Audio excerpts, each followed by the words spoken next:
来这个经济站啊，民众抢买到快台汽车，有袂少人买袂少囤伫个厝内。最近网络流传一个消息，讲天气开始反热，恐惊这个快台车会坏了了，必须爱放伫个冰箱来保存。当这是有影无咧，咱特别去请教药师。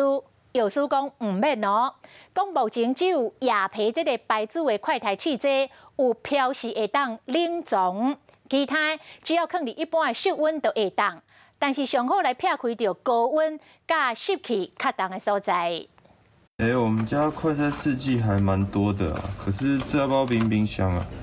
热天到啊，这个温度卡袂到超过30度，那呢人爱降温，快台汽车敢爱降温？最近网络有咧传讲，这个快台汽车适合的保存温度，佫建议讲放冰箱冷藏较好。要么实际摕这个说明书来看，伊敢若写讲唔通冷冻，也是加热。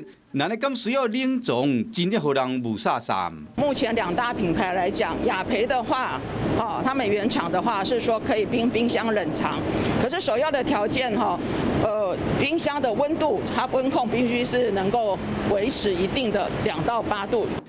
目前市面上快台汽车牌子罗氏雅培、福尔威创保存的温度拢是2度到30度，舒可安、飞雀是15度到30度，嘛是唯一有写讲禁止冷藏也是冷冻的。但是成衣是8度到35度，福吉美是4度到30度。所有牌子内面，敢若雅培会使冷藏。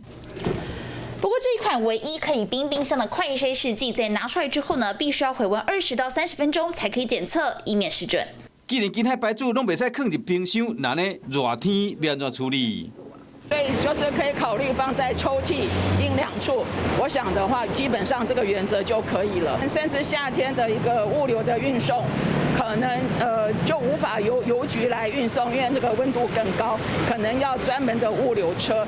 药师建议唔通囤货，有需要才去买就好。因为目前愈来愈热的热天，对着配送流程，这嘛是一个考验。要做长期抗战，都要先克服热天，才个讲。